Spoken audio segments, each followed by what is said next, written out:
Kata Allah, saya sebelum menciptakan makhluk pun sudah Tuhan.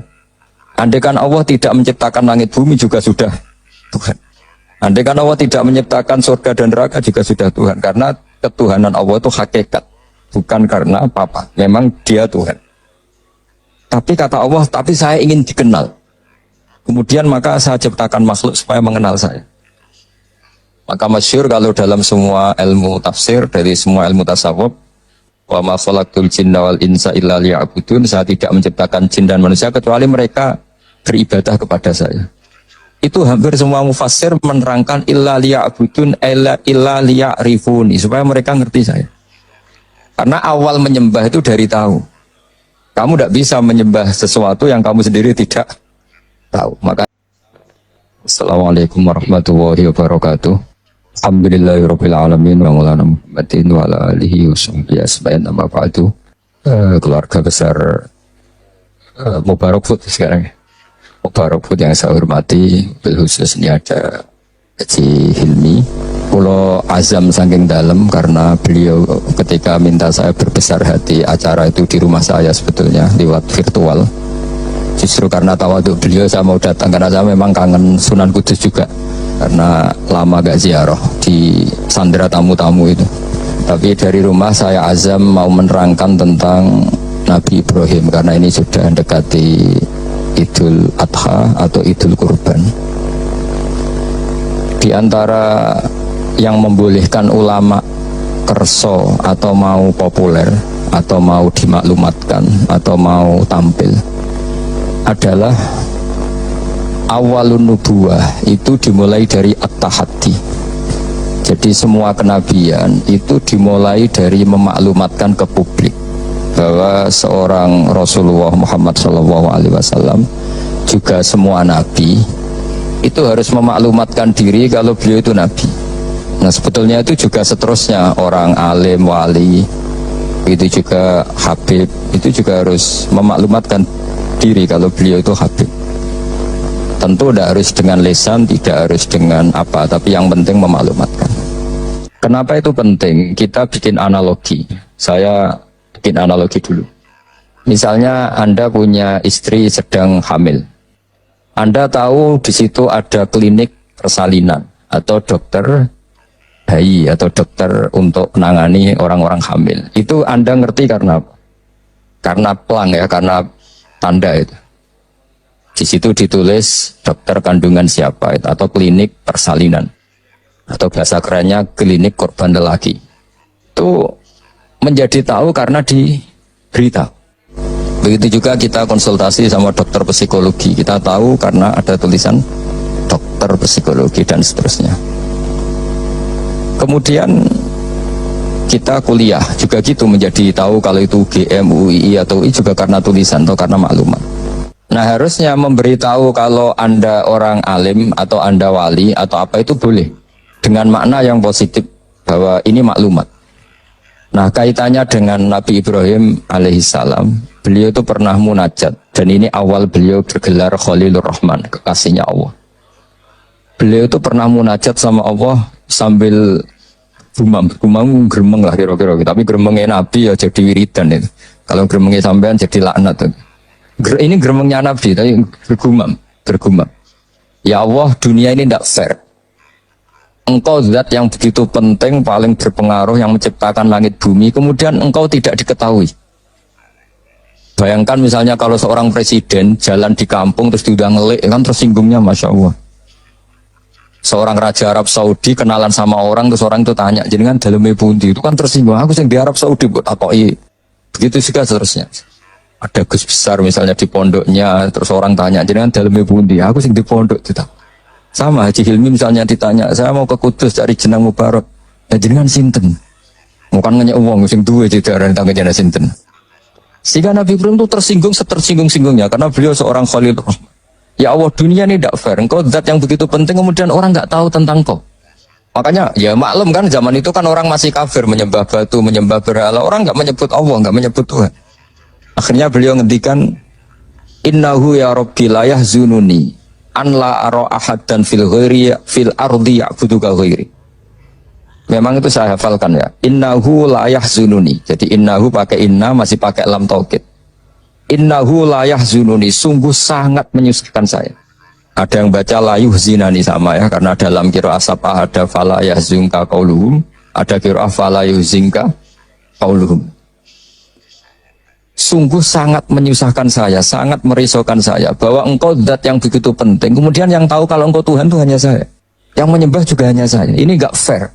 Zat sepenting engkau, kemudian fungsi jenengan, fungsi engkau tidak diketahui kecuali oleh saya. Itu kan ibarat misalnya kayak tadi, Anda yang punya Alphard saja terus diarani tukang parkir kan juga tersinggung. Mungkin di Alphard kok diarani tukang parkir. Nah, karena Nabi Ibrahim itu seorang nabi, ketersinggungannya bukan urusan pribadi tapi urusan Allah Subhanahu wa taala. Makanya dalam sebuah riwayat, saya ulang lagi, dalam sebuah riwayat ketika Allah teng hadits qudsi, kuntu kanzan makhfiyan fa'aradtu an u'rafa fa khalaqtul khalqa liya'rifuni. Kata Allah, saya sebelum menciptakan makhluk pun sudah Tuhan. Andaikan Allah tidak menciptakan langit bumi juga sudah Tuhan. Andaikan Allah tidak menciptakan surga dan neraka juga sudah Tuhan. Karena ketuhanan Allah itu hakikat, bukan karena apa-apa. Memang Dia Tuhan. Tapi kata Allah, tapi saya ingin dikenal. Kemudian maka saya ciptakan makhluk supaya mengenal saya. Maka masyhur kalau dalam semua ilmu tafsir, dari semua ilmu tasawuf, wa ma khalaqtul jinna wal insa illa liya'budun, saya tidak menciptakan jin dan manusia kecuali mereka beribadah kepada saya. Itu hampir semua mufassir menerangkan illa liya'budun illa liya'rifuni, supaya mereka ngerti saya. Karena awal menyembah itu dari tahu. Kamu tidak bisa menyembah sesuatu yang kamu sendiri tidak tahu. Makanya guru-guru kita zaman kita ngaji di mana saja itu awal wajibin alal insani ma'rifatullah, karena untuk bisa nyembah Allah dimulai dari tahu. Maka illa liya'budun illa liya'rifun, supaya mereka kenal saya. Sehingga karena makna ibadah di situ adalah mengenal Allah, mbok wong ibadah ngetuk rino wengi masih afdal orang alim. Karena orang alim wata. Nah, ini terus rentetannya apa dengan kegiatan kita malam ini dan semua kegiatan? Bahwa manusia dengan segala kelebihannya itu tujuannya hanya satu, mengertikan dirinya dan orang lain bahwa Allah itu Tuhan. Dan itu tugas siapa? Tugas para nabi. Sehingga pertama kali Nabi jadi nabi itu setelah ketemu malaikat Jibril di Gua Hira, pertama yang dilakukan apa? Beliau naik ke Gunung Sofa, kemudian memaklumatkan ke keluarganya bahwa saya adalah sekarang seorang nabi. Karena tidak boleh, orang harus dikenalkan kalau Allah itu Tuhan. Kalau ada seorang presiden jadi presiden dilantik, beliau harus dimaklumatkan kalau dia presiden. Kalau ada menteri juga harus dimaklumatkan kalau dia menteri, supaya perlakuan orang lain jelas bahwa ini saya memperlakukan presiden, saya memperlakukan seorang menteri. Sehingga ini penting saya utarakan, urutan pertama terpenting di dunia adalah memaklumatkan kalau Allah itu sebagai Tuhan dan semua Rasul sebagai utusannya.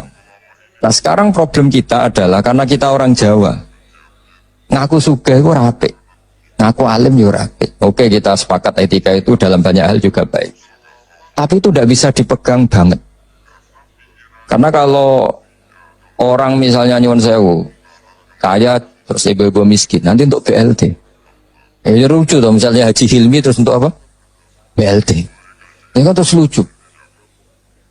Jadi apa-apa kalau berlebihan itu efeknya naik. Misalnya saya ngaku bodoh, itu oke lah, itu tawaduk bagus. Tapi misalnya aku ngaku bodoh, terus orang mulang tafsir, gak mulang apa, terus tafsir diulang ngomong sing ra jelas. Itu kayak apa dosanya saya? Saya masih ingat di antara awal-awal saya kenal Pak Quraisy, kata beliau, kita ikut dosa kalau yang mengajar itu tidak ahli, karena enggak karu-karuan. Sehingga apa? Dosanya orang alim itu apa? Kitmanul ilmi, menyembunyikan ilmu. Makanya ilmu itu harus dimaklumatkan. Tapi tentu tanpa khadun nafsi, bahwa orang itu enggak perlu ingin populer, enggak perlu. Saya enggak pernah ingin populer. Tapi saya ingin mempopulerkan ulumullah, mempopulerkan ilmu-ilmunya Quran. Jadi di antara sebabnya Nabi Ibrahim jadi nabi adalah beliau pernah risau sampai punya gelar Khalilur Rahman. Beliau setelah menemukan Allah punya kerisauan, ya Allah, sungguh dunia ini tidak fair. Engkau zat yang begitu penting, pencipta langit bumi, zat yang begitu perannya penting, kemudian orang tidak kenal engkau. Coba misalnya pekerja di Mubarok, nggak ngerti kalau Haji Hilmi itu ketuanya, itu kayak apa buruknya. Kamu nggak ngerti kalau presidennya Pak Jokowi, itu kayak apa buruknya. Kamu nggak ngerti kalau bapak kamu itu Karmen, itu kayak apa ngawurnya. Nggak ngerti status orang yang berjasa ke kita itu buruk sekali, apalagi nggak ngerti Allah Subhanahu wa Ta'ala itu betapa betul. Sehingga Nabi Ibrahim itu risau. Nak sampean kan risau kok roh, nak aku melarat ngomong ora gelem sedekah, jadi risau mikir dirinya sendiri. Misalnya seneng cewek, kok roh cewek iku nak aku seneng dikning. Jadi itu egois sekali. Nabi Ibrahim itu yang dirisaukan adalah Allah zat yang begitu penting, kemudian tidak dingerteni oleh mereka. Sehingga beliau mulai bikin cara untuk Allah dingertikan. Nah ini mulai ada masalah karena mulai bersentuhan dengan orang banyak. Beliau pura-pura sakit. Tanya, kenapa kamu sakit? Ini loh sedang berobat. Dia kalau di sini mungkin di perapatan ya, atau kalau di sini mungkin Simpang 7. Beliau terlentang. Faqala inni sakim, saya ini sakit. Ya minta dong berobat sama perbintangan karena mereka menuhankan perbintangan. Fanadzura nazratan fin nujum. Dia minta, tapi kok saya tidak sembuh-sembuh. Akhirnya dia datang ke tempat pemujaan. Setelah datang ke tempat pemujaan, terus beliau ngasih beberapa makanan. Kok tidak kamu makan? Jadi Nabi itu ya lucu. Wong karuan berhala kok ditawarin makan. Terus beliau mangkel karena dianggap berhala ini sombong, ditawari makan kok enggak mau. Itu dipukulin semua, hancur semua. Terus kapaknya diletakkan sama yang atas, yang ketuanya, yang paling besar. Jika beliau diadili itu lucu. Ibrahim siapa yang menghancurkan berhala-berhala kecil itu? Paling yang besar. Beliau gak terima disaingin kan. Wah, kalau gak percaya tanya. Fas'aluhum ingkanu yantikun. Kalau gak percaya tanya. Wah, otak kamu ini mulai masalah Ibrahim. Wong karuan berhala kok ditanya. Oh, kamu itu afala takilun, agak gak punya akal, kamu gak bener. Ibrahim menimpali, kamu lebih gak punya akal. Karuan ngomong aja gak bisa kok kamu sembah. Di sini mulai beliau bikin tamhid, kalau dalam ilmu mantek tamhid itu bikin dasaran logika. Akhirnya mereka tahu bahwa Ibrahim tujuannya itu buruk, yaitu hanya mencibir kita menyembah berhala. Mereka karena punya kekuasaan, ya sudah Ibrahim dimatikan saja dibakar. Itu sudah jadi logika penguasa, kalau kalah argumentasi ya main kekerasan. Singkat cerita mereka memutuskan dibakar. Setelah Nabi Ibrahim dibakar ini yang jadi pelajaran bagi kita. Sangat-sangat jadi pelajaran bagi kita. Bahwa amal kebaikan, misalnya jenang mubarak, itu gak penting nanti menguasai dunia, perdagangan, itu gak penting. Tapi memberi sinyal, memberi isyarat bahwa seorang muslim itu bisa mungkin bermanfaat bagi yang lain. Gak harus menang. Saya misalnya sebagai kiai, yang penting kiai itu mulai. Gak harus menang, juga ada harus populer. Ini saya ditemani Habib Zain, seorang Habib itu berkait sama yang lain. Gak harus nomor satu. Kenapa itu perlu saya katakan? Karena begini, ketika Nabi Ibrahim dibakar, ini dengerin, ketika Nabi Ibrahim dibakar, itu ketika api sudah begitu menggila ya, itu yang mau melemparkan Ibrahim jadi bingung, karena terlalu panas. Dilempar itu nggak sampai tengah, karena yang mau ngelempar sendiri sudah terlalu kepanasan. Singkat cerita, terus ada ide manjanik itu semacam ketepel besar, itu idenya iblis itu. Ya itu caranya pakai manjanik dilempar dari jauh, tapi Ibrahim bisa jatuh di tengah apa? Api. Yang menarik di situ apa? Seekor katak itu lalu lalang dari telaga ke situ, hanya bawa air di mulutnya, kemudian disemprotkan. Kemudian Ibrahim itu matur nuwun atas komitmen katak. Karena padahal lu mesti nggak ngefek ya, pasti nggak ngefek sama sekali. Masa api sebesar itu kemudian mau dipadamkan oleh seekor yang cicak itu datang ikut nyebuli, niupin supaya api tambah besar. Sebenarnya nggak ngefek juga, tapi kok mangkel loh. Makanya dalam sejarah beberapa riwayat Sayyidah Aisyah itu pernah nembaki cecak, ya tentu pakai alat zaman itu, karena untuk mengimplementasikan bahwa cecak itu hewan yang nggak bener gitu, karena ikut dengan tanda kutip nyumbang membesarnya api, padahal ya tidak efek juga. Itu kan sama jenengan di jalan ono wong idoni dari jarak 10 meter, sampean mangkel gak? Mangkel kan, meskipun gak kena. Raimu malah kan mangkel, padahal gak kena. Sama, kowe ra duwe dhuwit ana wong senyum tuh seneng, padahal ora nyafaati, butuh dhuwit kok dikai senyum. Jadi semenjak itu ada satu fikih bahwa berkontribusi itu tidak harus menyelesaikan masalah. Tapi setidaknya tidak ada implementasi bahwa itu ekspresi kebencian atau kecintaan. Yang kata tadi ekspresi kecintaan sehingga beliau lalu lalang ingin ikut memadamkan apa? Api. Yang cicak tadi kurang ajar karena ikut. Sama, mungkin kita bikin Mubarak Food. Mungkin ya, saya tidak tahu. Mungkin kita tidak akan mengalahkan kekayaan Cina. Tapi setidaknya umat Islam berlatih kira usaha. Sehingga lahirlah Mubarak Food yang banyak dengan bentuk yang berbeda. Sehingga umat Islam berlatih menjadi aktor, bukan objek. Begitu juga saya ngiyai ngajar tafsir. Orang supaya tahu bahwa pondok-pondok Indonesia bisa menghasilkan orang alim. Itu juga jenengan bahwa bisa nikmati gaji pertama, bahwa orang bisa seneng itu tidak harus pakai korupsi, pakai mencuri, tapi seneng sejati adalah makan gajinya apa? Sendiri. Apapun kita tidak mewakili dunia, implementasi itu sesuatu yang sangat dihormati oleh Allah. Kayak Allah menghormati amalul difta. Sehingga ketika ada seorang dokter, ya Rasulullah saya ini ada sedikit penyakit yang solusinya obatnya materinya harus baik kata. Apa saya boleh membunuh kata? Fanaha angkot ya Nabi melarang membunuh kata karena pernah berkontribusi, setidaknya ingin berkontribusi terhadap pemadaman api yang membakar Nabi siapa? Ibrahim. Di bojo masih didoni ke 3 meter oleh memangkel. Enggak bisa dia ngelak gini. Ora kena ya Mas.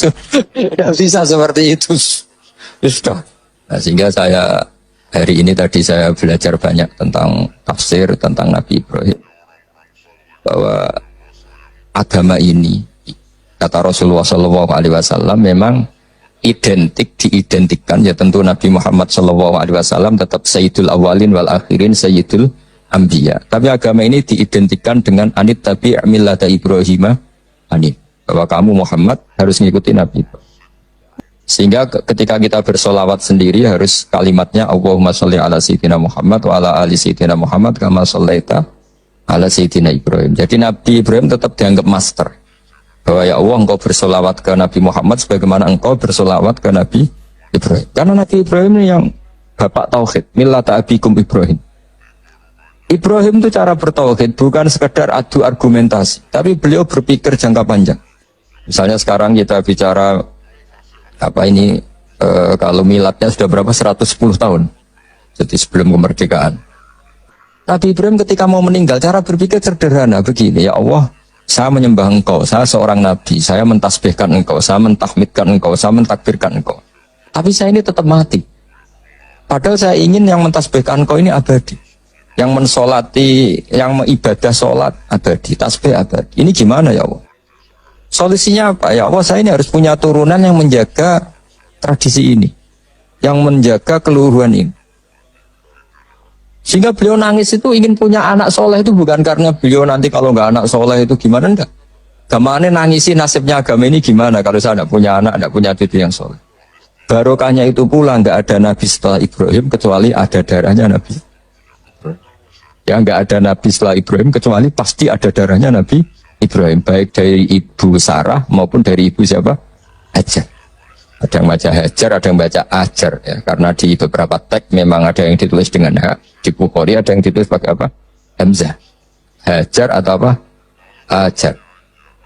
Ini penting saya utarakan, penting sekali bahwa kalau Anda orang kaya yang memanfaati orang banyak, kamu ingin kaya lagi, anak kamu ingin kaya lagi, jangan lihat dan anak putu kurang melarat. Tapi tradisi memanfaati orang lain biar sama, saya juga ingin nanti anak saya alim. Tapi bukan berarti ingin anak saya terus dicucup orang, disalami template, enggak. Ingin menjaga bahwa harus ada orang alim. Nah kenapa harus anak kandung? Padahal murid bisa. Karena manusia itu didik orang lain itu ya repot. Omah sekolah ra ketompo terus mondok, ini ribet ngadepi wong liya. Dibang nang omah nakal dititipno pondok. Ribet. Meskipun kita terima itu sebagai santri, tapi kan komitmennya beda, cara berpikir beda. Makanya didik ini bukan berarti ya tetap beda. Sehingga Nabi Zakaria ketika ditanya, kenapa engkau begitu fanatik minta anak kandung, walades sulbi itu anak kandung. Kata beliau, wa inni khiftul mawaliya mewaroi. Kalau orang lain mewarisi saya, itu pasti cara berpikir tidak persis-persis amat. Meskipun solehnya mungkin mirip ya, tapi tetap beda. Saya punya pengalaman. Tidak sampean jangan terus kecil hati, saya ada anak kiai. Kesolehan itu tidak harus jadi kiai. Saya punya pengalaman entah buruk, entah baik, terserah cara Anda menafsirkan. Kiai itu kalau betul-betul kiai itu melihat orang sholat tuh senengnya Masya Allah. Melihat preman sholat tuh seneng. Melihat orang tobat seneng, padahal orang untung-untungnya di mana dia? Gak ada untungnya, tapi karena dia dididik bahwa sholat ini jagai bumi. Apalagi kalau kiai ini sudah jadi wali, bahwa Allah tidak menghancurkan bumi ini pertimbangannya karena masih ada yang sholat. Nah, sementara kalau kamu itu otaknya pedagang, rawung sholat itu banyak kebutuhan sarung. Wah, nah ono gawe sarung. Berarti tekem Cina kayak tadi. Banyak orang haji terus Cina merodok apa? Pakaian apa? Ikhram. Banyak orang wiridan terus Cina meroduksi apa? Tasbih. Tapi kalau wali itu tidak begitu cara berpikir. Jadi melihat orang sholat itu, ya Allah itu luar biasa. Terus kepikiran nyari kalimat apa yang kira-kira dengan sujud itu benar-benar plus tauhid. Akhirnya dicari-cari lah kira-kira kalimatnya Subhana Rabbiyal A'la bihamdi maha suci engkau yang maha luhur. Karena sekali sujud itu dia tidak benar komitmennya bisa sujud kepada makhluk. Dan itu bahaya, wes sujud, wes batu eneng bumi, jebule kli. Itu beda, perasaannya wali sama itu beda. Kalau kamu pedagang kaya terus wali, itu mesti gini, saya ingin jadi orang kaya pedagang. Ben wong Islam itu buruh wong sing sholat. Kayak apa hinanya kita, misalnya sampean soal apal Quran, iso ngaji, maca Fathul Mu'in, terus dimajikan sing ora cewek, tersiksa enggak? Apa tersiksanya? Dua atasan man lam yusolli walam yasum. Tapi nak kowe sugih mau niat paling kan ana santri melarat tuh buruh ning aku sholat, aku zakat, aku foto. Jadi solihun tahta yadi solihin wong soleh, buruh ning wong. Itu beda. Sama-sama kepen dadi wong sugih tapi rasanya, dan itu yang dinilai Allah. Saya kenapa ngaji di mana-mana bawa kitab? Setidaknya orang tuh lebih terhormat ngaji Mbak Nawawi, kitabnya jelas. Sanad saya jelas, saya ngaji Mbah Mun, ngaji bapak saya, ngaji keluarga Kudus, keluarga Kajen. Istifadah, saya sejarah ngaji betul memang sama Mbah Mun. Ya kalau istifadah ya dari berbagai pihak. Orang tuh terhormat. Jajal misalnya aku ngaji sampai ngaji ning Kudus, nggo primbon. Itu Haji Hilmi kan tersinggung, sebab piye disowan terus cerita komik. Kan gak mutu kan. Yo sini-sini wong Kudus kan, wah banyak wong Kudus juga kan. Tapi kalau kita pakai sanad yang baik, pakai kitab yang baik kan yang regani sing diaturi. Sehingga kenapa Nabi itu mesti min ansabi qaumi? Enggak ada Nabi kecuali dari nasab terbaik. Enggak ada Nabi kalah ganteng. Semua Nabi pasti yang terganteng di kaumnya. Ya terbaik nasabnya di kaumnya. Karena Allah itu kepengen regani masyarakat. Misalnya kayak di Nabi terus keriting, pesek, yo ribet. Senajan to soleh. Maka enggak ada Nabi illa min ansabi qaumi kecuali dari nasab terbaik. Jadi kadang-kadang orang salah paham, wah ini nasab gak penting, ya penting sekali. Justru dengan nasab ini masyarakat terhormat. Punya Nabi dari kasta terbaik, dari marga terbaik, dari kultur terus wajahnya juga ajmalan nas. Makanya wakana Rasulullah sallallahu alaihi wasallam ahsanan nasi khalqau wa khuluq. Nabi itu pasti yang paling ganteng. Gak boleh Nabi pesek itu aja gak boleh. Apalagi yang lain apa gak boleh. Tapi tidak usah disebut jadi fitnah. Pokoknya gak boleh Nabi. Kalau cucunya kalau yang ganteng aja. Jadi Nabi itu begitu. Saya dulu yang mikir kenapa sih Nabi harus paling ganteng, paling bernasab. Tak angen-angen ini saking baiknya Allah, karena Allah ingin selain Nabi ini orang pilihan supaya umat ini terhormat kan. Oh senang kan di Nabi ganteng. Yo gagah. Terus punya kultur yang baik. Kultur yang baik misalnya ditandai minimal yang kita kenal, tidak waladuz zina. Ya tidak waladuz zina. Sehingga Mbah Mun sering cerita ke saya. Kitab Madaih, ini kata Mbah Mun. Kitab Madaih macam-macam. Ono sing khas ilmiah, yaitu arbar janji. Ono sing khas isyak brontoning pangeran, yaitu Dibak dan Simtud Duror. Dan beliau begitu ta'aluk sama kitab berjanji, kitab Simtud Duror, ya kitab Dibak. Saya kemarin baca Dibak, puasa juga baca Saman perhatikan ketika ulama dulu memuji Nabi. Di antara pujian yang disebut apa? Tarokus sifah hafalam yusibhum arun. Kan dimulai apa? Hafizul ilahu karomatal li Muhammadin abahul amjada saunal lismihi. Allah menjaga harga dirinya Rasulullah SAW dimulai. Sayyid Abdullah nggak pernah zina, Sayyid Abdul Muthalib nggak pernah zina, Sayyid Hashim nggak pernah zina. Karena betapa buruknya kita kalau punya Nabi dari nasab yang tidak benar. Maka pujian pertama yang dilantunkan apa? Tarokus sifah. Mereka meninggalkan perzinahan. Falam yusibhum aruhu. Maka babanya Nabi itu tidak ada cerita yang mau berbuat zina. Min adami wa ila abihi. Wa mulai dari Nabi Adam. Karena keren punya pemimpin. Bapaknya jelas, mbahnya jelas, buyutnya. Saratun saronurun nubuati fi asariri hurohi wal bahiyah. Itu begitu. Akhlaknya juga gitu. Gak ada Nabi kok medit. Pusing kan gitu Nabi medit. Pusing. Punya Nabi goblok, ya pusing kan. Makanya Nabi itu harus fatona, harus apa? Cerdas. Misalnya di Nabi sekolah atau munggah kan pusing. Terus jadi Nabi kue sing ranking. Iya sekolahnya pintar. Wong jadi kiai saja kalau ketemu temannya pusing. Karena temannya menangin habis sekolah atau munggah itu saja dia pusing. Makanya jangan pernah jadi kiai ketika kiai kamu masih hidup itu menangi goblokmu itu. Wah itu masalah itu kan. Ngomong kok konco kiai ketemu konco pengapesan. Kok iso ngorekmu itu. Wong dhisik maca jurumiyah sering ditegur aja masalah kan. Makanya terus akhirnya dukun berkode apa kiai masalah jalan pintas dukun. Ini saya cerita sehingga Nabi itu mesti dari gen terbaik. Hafizul ilahu karomatan li Muhammadin abahul amjada saunalismi. Allah menjaga harga diri Nabi itu tidak mulai Nabi Muhammad, tapi dimulai dari Nabi Adam. Begitu juga menyangkut ibunya. Terus begitu. Jadi gak ada penjagaan sesempurna kayak Allah menjaga kekasihnya Rasulullah Shallallahu Alaihi Wasallam. Ya, tapi sekarang itu memang zaman fitnah ya macam-macam. Orang baca tiba dikatakan fitnah. Saya bilang, andai kan tiba kamu baca pakai bahasa Indonesia itu saya yakin tidak ada yang bilang fitnah. Karena itu buku sejarah. Hubung mbok waca dermemel koyok mantra. Iku sing mari akhire darani fitnah. Coba kalau kamu baca bahasa Indonesia di depan orang yang biasa darani itu fitnah. Nah, kamu baca aja. Baca. Baca yang apa? Di sini biasanya tiba apa berjanji. Wasim tuturur apa saja saya hafal insya Allah. Enggak yang terkenal saja. Berjanji apa? Apa? Al berjanji misalnya dimulai dari apa? Yang mulai wabak tu fa'aqul huwa Muhammad bin Abdullah bin Abdul Muthalib. Itu kan kalau ditulis bahasa Indonesia ya ketahuilah bahwa Muhammad putranya Sayyid Abdullah.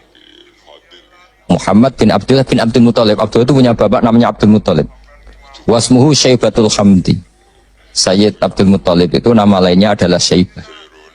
Ila itu ketika beliau lahir sudah beruban. Syaibatul Hamdi, orang beruban yang sering baca tahmid, baca Alhamdulillah. Sehingga dulu Ka'bah itu kalau menuju ke Ka'bah ada namanya Babu Bani Syaibah. Kalau kamu ngaji fikih kesunatan masuk apa? Masjid Haram dari Babu Bani Syaibah itu nama lain dari Sayyid Abdul Muthalib. Wasmuhu Syaibatul Hamdi. Kenapa dikatakan Alhamdi? Humidat Hisolubus Saniyah. Beliau punya perilaku-perilaku yang sangat terpuji. Di antara yang paling masyhur adalah ketika penduduk Mekah kesulitan nyari air, beliau munajat terus sama Allah sampai mimpi dingertikan lagi oleh Allah tempat Zam-Zam. Apa tempat Zam-Zam? Akhirnya beliau ngeduk lagi. Makanya Zam-Zam itu dinisbatkan ke Abdul Muthalib. Padahal Zam-Zam tentu mulai Nabi Ismail. Paham ya? Tapi di bab tertentu disebutkan Abdul Muthalib. Makanya masyhur wa yundabul mausulu billati istahar kabi rizam zamin yali waman hafar. Jadi Abdul Muthalib itu punya gelar waman hafarobi rozam zama. Wahai orang yang menggali lagi sumur apa? Zam-Zam. Jadi beliau itu intinya itu lama sekali penduduk Mekah itu sudah kehilangan Zam-Zam. Abdul Muthalib munajat akhirnya karena beliau min dzurriyyati Ibrahim dingertikan Zam-Zam. Makanya kata Alfiyah apa? Wa yundabul mausulu billadzi istahar tabi rizam zamin yali waman hafar.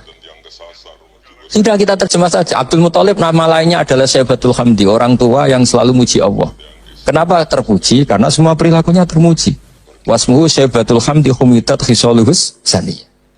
Ibnu Hashim. Ya terus begitu.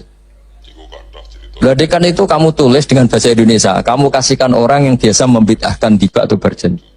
Wah bagus ini buku sejarah. Tapi setelah kamu baca Arabnya, kenapa jadi bid'ah? Itu yang salah itu dua-duanya menurut saya.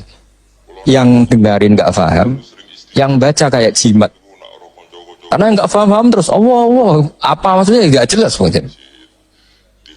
Ya sama-sama nggak jelas itu akhirnya berakibat nggak jelas juga kan. Makanya saya mohon lah, niru kayak Habib Yaman. Kalau baca berjanji itu diam semua. Karena paham, do nangis. Yang baca yang nangis. Nangis paham, bukan nangisnya saat nasibnya enggak. Jangan nggak cerita Mbah Mun pernah cerita. Di sekolah khotib GR gede rumongso. Ini cerita Mbah Mun ya cerita kiai lah banyak cerita itu masyhur. Barang ada wong desa ku nuwakis dikira khotib khotbah sukses. Berita koi wah khotbahku sukses ya. Mboten kula eling jenengan eling wedhus kula sing ilang. Jadi wonge malah dimiripno. Oh mangkelnya khotibnya wah semong dipadano. Jadi nangisnya itu enggak bener. Jadi ini saya cerita dan nasab ini terus kata Said berjanji wa adnanu bila raibin inda zalimil ulumin nasabiyah ila dzabihi Ismaila nisbatuhu wa muntaba. Nabi Ibrahim itu adalah Abdul Arab. Makanya kata berjanji wa adnanu bila raibin inda dzabil ulumin nasabiyah ila dzabihi Ismail.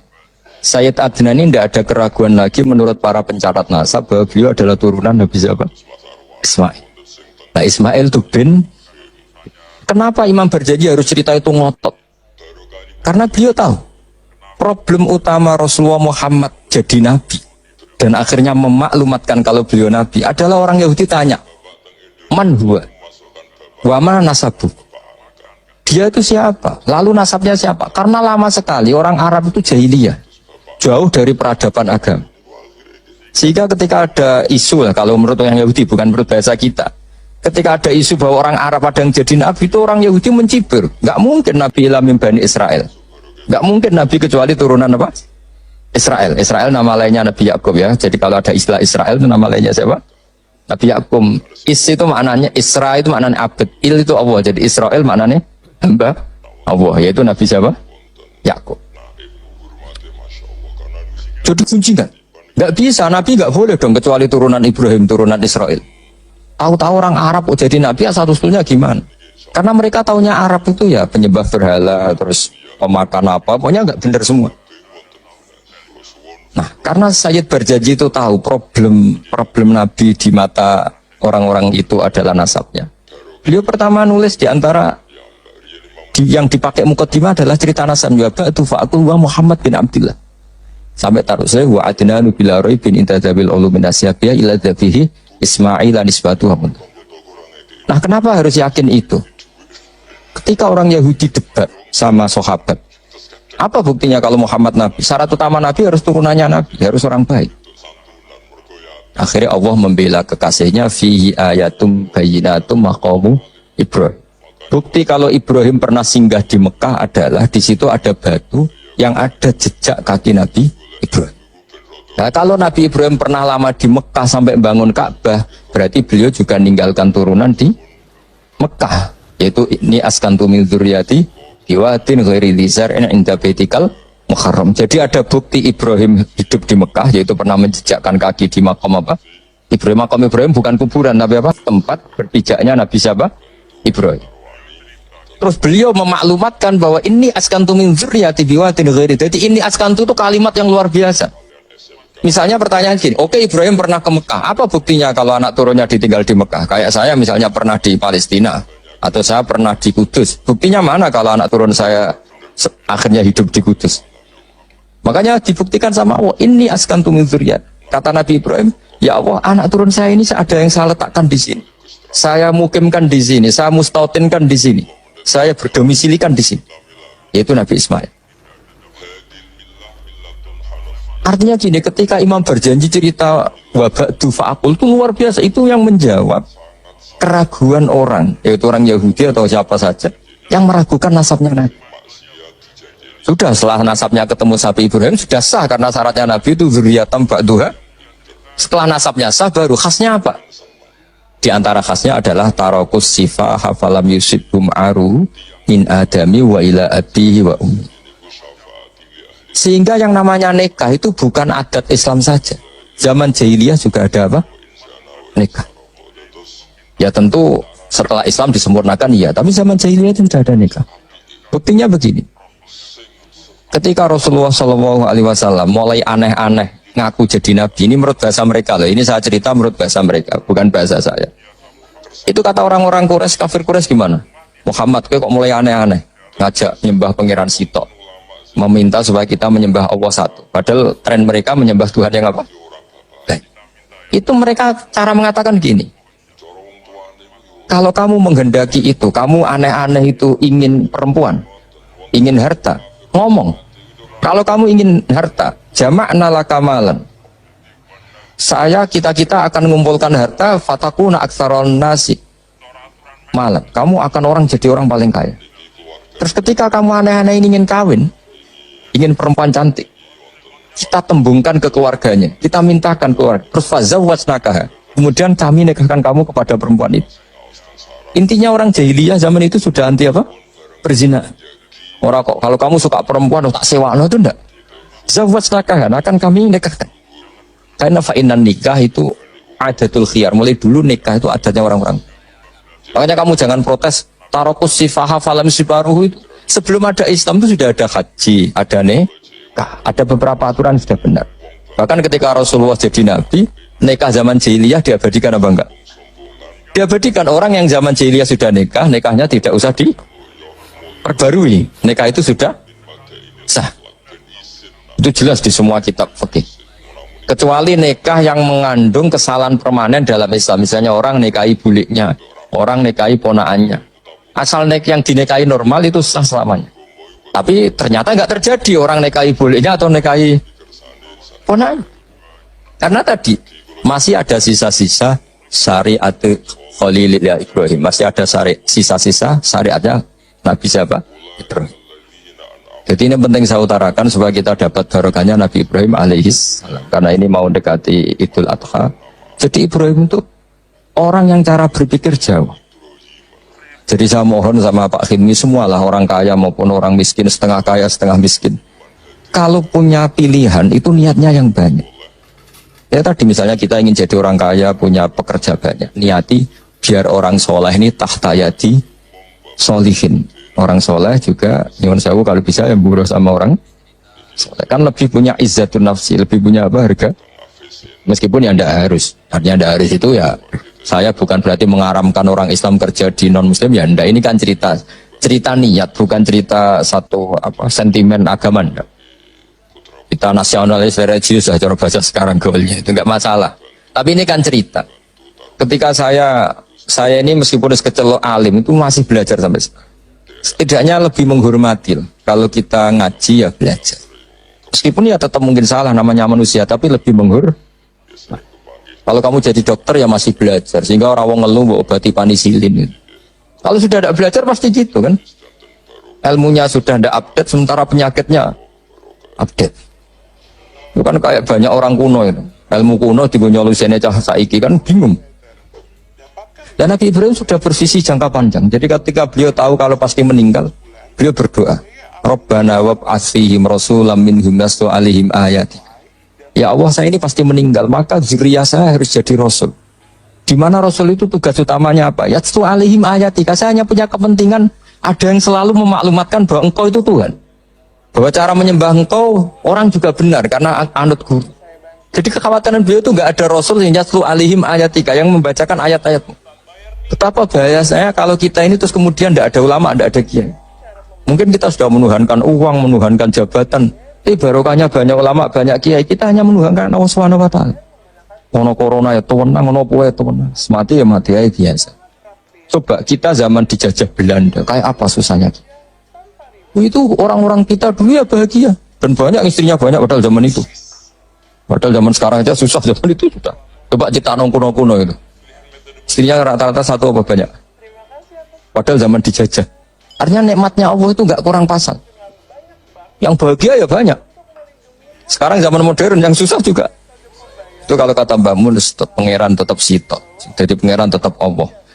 Gak usah kamu teliti dunia, gak podo yang pangerane podo. Artinya mulai Nabi Adam sampai kiamat, ya ono seneng, ono susah, ono kasil, ono rakasil. Itu rasa buat teliti, semua ono mesti ngono.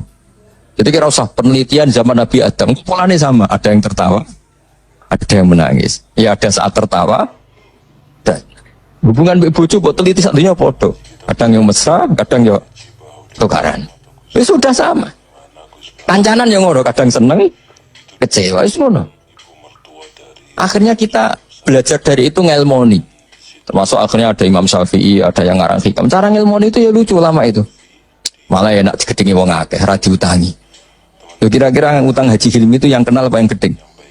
Yang kenal, orang kenal juga gak baik. Makanya kata Imam Syafi'i ditanya, orang sehebat jenengan ternyata yang benci banyak. Imam Syafi'i jawabnya enak. Waman asa'a ilaika faqat atlaqaka. Sebenarnya orang benci kamu itu positif. Minimal gak utang kue. Kowe tahu nyileh mobil wong sing mbok gedhingi. Tapi nak kowe akrab mek Haji Hilmi bahaya iso nyileh Alphate, nyileh macam-macam. Jadi enteng saja ulama. Ada orang cerita Imam Syafi'i orang yang tadi nyucup jenengan, hormat jenengan, ternyata setelah di luar ngerasani jenengan. Itu gaya-gayaan hormat jenengan, setelah di luar ngerasani jenengan. Imam Syafi'i alhamdulillah, berarti aku wibawa ning arep rawani. Jadi dianggap enteng saja. Karena apa ya, orang dulu itu ya sudah munajatnya sama Allah sudah. Hikam yang ngarang hikam ini cerita bahwa harus diilmoni. Hikam itu malah lebih gampang lagi. Ketika Allah memberikan apa yang kamu inginkan, itu berarti mata a'toka asyadaka birrah. Ketika Allah memberikan apa yang kamu inginkan, maka Allah ingin mengertikan kamu bahwa Allah itu zat yang baik. Hingga kamu minta apa saja dikasih. Wa mata mana'aka asyadaka qarra. Ketika Allah menghalangi yang kamu minta, asyadaka qarra. Bahwa Allah menunjukkan saya ini Tuhan, enggak bisa kamu dikte-dikte. Lho kowe di pangeran terus nurut terus mbek kowe iku yo ora gaya. Pangeran kok nurutan, itu kerennya di mana coba? Pangeran yo gagah kudu al-qahar, zat yang enggak bisa diatur. Jadi kena ndonga ora disebadani nggih Gusti top jenengan. Ora kena dirayu, ora kena diatur, atur. Wes pangeran tenan jenengan. Misalnya pangeran nurut terus iku pangeran tak budak kan gitu. Makanya Allah tidak hanya punya sifat Rahman Rahim, punya Al-Jabbar, Al-Qahar. Jadi segampang itu. Lho di pangeran terus nurut mbek kowe kan. Aku lah kecewa. Si protes lho Gusti ngono kok jenengan tuh. Jadi enteng saja ulama dulu muamalah sama Allah. Mata atau ka'asyadaka birrah. Ketika Allah memberi kamu, anggap saja Allah mengenalkan ke kamu bahwa dia zat yang terbaik. Wa mata mana'aka asyadaka qarra. Ketika Allah tidak nuruti karep kamu, Allah itu ingin menunjukkan ke kamu, aku itu pangeran. Tetap yaf'alu ma yasha. Enak ya pangeran buat atur-atur. Oh, nurut aku, ora aku sing nurut kowe kan gitu. Coba keren mana punya Tuhan yang begitu sama yang nurutan. Coba. Keren mana? Keren sing Allah tetap yaf'alu ma yasha. Tapi kalau ilmu ini tidak kamu perbarui terus dengan ilmunya ulama, maka kamu akan menganalisis Allah dengan cara kamu sendiri. Oh, dari api anjir aku jaluk ora dituruti. Wah, setan amoh deh. Jadi ulama dulu itu asik gitu. Coba saya itu termasuk kiai muda yang nggak mati, bukan karena saya apa. Rasulullah tuh kalau ngajari melihat kehidupan kematian tuh ribet. Ya Allah, kalau saya hidup ini ngajari ke kita ya. Anggap saja ini peluang untuk menambah kebaikan. Kalau saya mati, anggap saja itu akhir dari segala keburukan. Makanya saya itu tidak mati takut mati. Coba hidup kita ke depan. Meskipun na'udzubillah min dzalik, potensi zina, potensi korupsi. Yang sudah korupsi, potensi korupsi lagi. Yang sudah kadung zina, potensi zina lagi. Yang bisa ngakhiri itu apa coba? Mati. Jadi kalau melihat gitu mati, kalau kamu mau mati, matur nuwun Gusti. Mpun niki terakhir kula mun mboten saged elek malih. Matur nuwun. Loh, ndak ini cerita. Jadi jangan melihat sisi mati ini keburukan, karena itu akhir dari segala kejelekan kita dan akhir dari segala potensi. Kalau kamu udah jelek sekarang kan potensinya tetap bisa soleh-soleh kayak kue udah kuat suwe kan nggak ada jaminan gitu maksudnya kan nggak ada jaminan. Kamu sekarang nggak korupsi, kan nggak ada jaminan kalau nanti jabat kan saja karena nggak ada kesempatan. Jadi segampang itu, sehingga kita ini akhirnya melihat mati itu biasa. Biasa bukan ya karena sudah ya apa mati ya habis. Inna sholati wa nusuki wa mahyaya wa mamati lillahi rabbil. Makanya bapak dulu, saya ini kan termasuk kiai, sebenarnya problem saya ya sudah berat kalau nuruti umat macam-macam. Tapi ya, saya masih eling dewe bapak. Dunia orang melok duwe, aku pikir lah, aku santai wae. Dunia orang melok duwe, kok pikir. Itu kali ini, aku mikir jenang mubarake Pak Kilmi kan orang melok duwe kok pikir. Ya penting mikir sing duwe gitu. Ya sama gitu, wong duwe orang melok duwe kok pikir. Ya penting mikir sing duwe kan. Cara kasarane kan. Makanya hikam ngendikan da'it tadbir fama qoma bi ghairuk la tuqim bi nafsak. Wis ora usah mikir nemen-nemen. Dunia iku ana sing duwe. Ora usah kemelok-melok, ora melok duwe kok geger.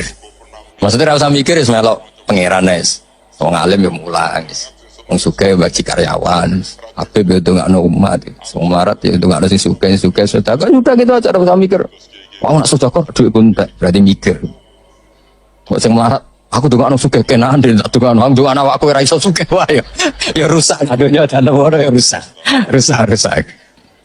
Ya jadi ini saya cerita ilmu, segampang itu lama melihat. Makanya saya pernah baca dalam satu kitab tuh ada orang berteman akrab. Ketika kaya temannya banyak, ketika miskin temannya nggak pada menjenguk. Padahal dia sudah jadi buruh, buruh manol, buruh gebet. Nah, ada seorang Habib Alim. Ketika orang ini ngeluh, teman-teman saya itu yang dulu jenguk sekarang nggak ada yang jenguk karena saya sekarang miskin. Dulu teman saya akhirnya Habib yang Alim ini ngendikan malah enak toh. Nak kancam rene malah kon isin. Rene pas kowe manol, pas kowe gawe boto diamui malah isin atok dora rene. Jadi pas kowe melarat rada sing delok lan kok nak sugih konangan neh lah. Akhir alhamdulillah yo jebule. Selama ini kan kita ngeluh pepe melarat terus kanca ora dolan, malah atok ora dolan. Pas dolan rono kowe dikongkon wong dibentak-bentak, malu enggak? Milih didolan ya apa ndak? Boten lah ya sekarang. Jadi kalau lama itu bikin solusi segampang itu. Assalamualaikum warahmatullahi wabarakatuh.